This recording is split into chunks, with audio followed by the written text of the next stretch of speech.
अररिया जिला निबंधन एवं परामर्श केंद्र के कर्मियों का अनिश्चितकालीन हड़ताल शुरू। हड़ताली कर्मियों ने सरकार के खिलाफ किया प्रदर्शन, हड़ताल से कार्य हुआ बाधित। बिहार राज्य विंडो ऑपरेटर मल्टीपर्पज असिस्टेंट संघ बिहार पटना के आह्वान पर जिला निबंधन एवं परामर्श केंद्र बिहार राज्य शिक्षा वित्त निगम अररिया के सभी single window operator multipurpose assistant एक बार फिर अनिश्चितकालीन हड़ताल पर चले गए हैं। बता दें कि बिहार राज्य single window operator multipurpose assistant संघ बिहार पटना के द्वारा अपनी विभिन्न मांगों को जैसे चौधरी कमेटी की अनुशंसा लागू करने, मानदेय वृद्धि, निकटवर्ती जिले में स्थानांतरण आदि को लेकर विगत 14 मार्च 2023 से शांतिपूर्ण तरीके से अनिश्चितकालीन हड़ताल की गई थी, जिस दौरान तत्कालीन मुख्य महाप्रबंधक बिहार विकास मिशन मिथिलेश मिश्रा के द्वारा संघ के प्रदेश अध्यक्ष आकाश सिंह के साथ वार्ता कर सभी मांगों पर लिखित समझौता कर 5वें दिन हड़ताल अस्थगित करवाई गई थी कि 2 महीने के अंदर आपकी मांगों को पूरा कर लिया जाएगा। हड़ताली कर्मियों ने बताया कि उसके कुछ समय पश्चात ही मिथिलेश मिश्रा का स्थानांतरण किसी अन्य विभाग में कर दिया गया तथा उनकी मांगों को ठंडे बस्ते में डाल दिया। अब बिहार विकास मिशन द्वारा एक नया फरमान जारी कर इन कर्मियों के वेतन में प्रत्येक वर्ष होने वाली 10% वृद्धि पर भी रोक लगा दी गई है। इस बीच राज्य स्तरीय का संघ के द्वारा समय समय पर बिहार विकास मिशन प्रबंध को पत्राचार और मुख्य महाप्रबंधक से मिलने का अथक प्रयास किया गया, किंतु उनके द्वारा मिलने से साफ इनकार कर दिया गया। कर्मियों ने कहा कि जब तक उनकी मांग पूरी नहीं होती हड़ताल जारी रहेगा। वहीं हड़ताल की वजह से कार्यों पर इसका व्यापक असर पड़ा है।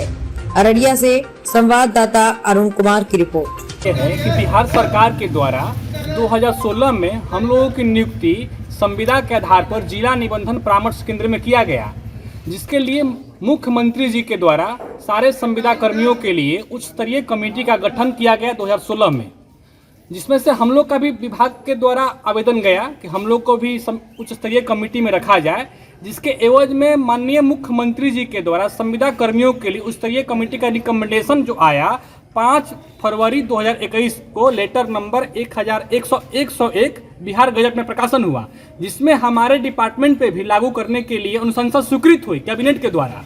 राज्यपाल के आदेश से चिट्ठी भी निकला, बट हमारा जो डिपार्टमेंट है बिहार सरकार के बिहार विकास मिशन कार्यालय जो हम लोगों पे लागू नहीं कर रहा है, जिसके लिए हम लोग 14/3 को हड़ताल किए थे। 14/3/2023 को हड़ताल किए थे।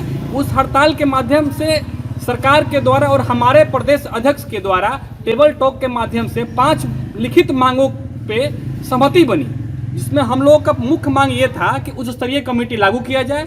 जो हम लोग जो अपने घर से 400-450 किलोमीटर दूर ट्रांसफर जो हुए हैं निकटवर्ती जिले में ट्रांसफर किया जाए, जिससे हम लोग अपने घर परिवार को देखते हुए सरकार का भी काम को निर्वहन कर सके। दूसरा था कि हम लोग का मानदेय वृद्धि बहुत कम है, तो सरकार से हम लोग मांग किए थे कि हम लोग के जो वेतन वृद्धि है कम से कम 10,000 किया जाए। ठीक। तीसरा था कि जो हम लोगों का अवकाश मिलता है 22 दिन पे 1 दिन मिलता है, जबकि सामान्य प्रशासन विभाग का लेटर संख्या 1003 22/1/2021 के आलोक में हम ये प्रभावी होने के लिए सरकार ने बोला कि हम 2 माह में इसको लागू करेंगे। लिखित चिट्ठी भी दिया सरकार के द्वारा, लेकिन तब पर भी लागू नहीं किया गया। इसके एवज में हमारे बिहार के प्रदेश अध्यक्ष माननीय आकाश सिंह के द्वारा विभाग को बार बार पत्र के माध्यम से टेबल टॉक के माध्यम से बात करने की कोशिश की गई, परंतु बिहार सरकार के एम्प्लॉय का हड़ताल का मुख्य कारण ये है कि इससे पहले हम लोग 14 मार्च 2023 को हड़ताल पर गए थे। उस हड़ताल में विभाग के द्वारा हमारे विभाग के बिहार विकास मिशन के तत्कालीन मुख्य महाप्रबंधक मिथिलेश मिश्रा सर के साथ हम लोग के प्रदेश अध्यक्ष का वार्ता हुआ। वार्ता में सहमति हुई कि हम लोग के 5 मांगों को पूरा किया जाएगा। एक निर्धारित समय दिया गया, लेकिन निर्धारित समय के बाद अभी तक हमारी मांगों को पूरा नहीं किया गया और हमारे प्रदेश अध्यक्ष और कोर कमेटी के सदस्यों के द्वारा कई बार विभाग से और सरकार से वार्ता करने के लिए चिट्ठी भी दिया गया, पत्राचार किया गया, लेकिन विभाग और सरकार के उदासीन रवैया को देखते हुए वो सीधे हम लोग को मतलब मिलने से कोर कमेटी के सदस्य से मिलने से मना कर गए।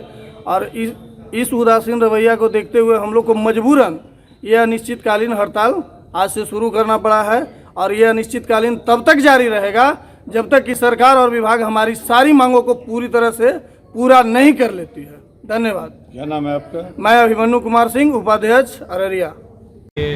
XW और मल्टीपर्पज़ से इन लोगों का संघ है और संघ के बैनर तले इन्होंने पूर्व में भी हड़ताल किए थे मार्च में, और कुछ इनकी मांगे थी, 5 मांगे थी। उसमें सरकार एक मांग पूर्ण भी कर दी है और कुछ सहमति पत्र भी तैयार किया गया था इन लोगों की मांग को समय पे पूर्ण कर दें। तो अभी तक वो मांग पूर्ण नहीं हुआ। ये लोग हम लोग को विज्ञापन दिए हैं इसके लिए, और आज से लोग हड़ताल पे हैं। और जो अभी इन लोग का जो मांग है उसमें मुख्यतः जो है चौधरी कमेटी, जो कि सभी विभागों में लगभग लागू हो गया है, जो कि यहाँ लागू नहीं होगा। साथ ही इन लोगों का वार्षिक मानदेय वृद्धि भी रोक दिया गया, जो कि हर एक साल 10% सरकार इन लोगों के मानदेय में 10% की वृद्धि करती है, वो भी अभी अवरुद्ध है।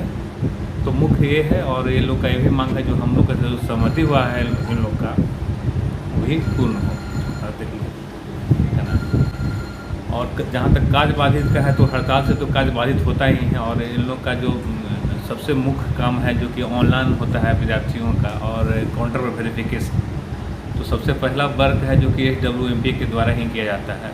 10 वर्ष तक पीछे जो कार्य होते हैं असिस्टेंट मैनेजर के द्वारा या वित्त निगम में जो कार्य होते हैं, तो कार्य तो प्रभावित हो ही रहा है इससे। तो अब देखिए अब तक इन लोगों का सरकार क्या निर्णय लेती है, और ये लोग कब तक हड़ताल पे रहते हैं। जब हड़ताल पे वापस आएंगे, और आवेदकों के लिए भी सुविधा हम लोग किए हैं कि रजिस्टर में लोग अपना नाम, एड्रेस और मोबाइल नंबर अंकित कर दे रहे हैं।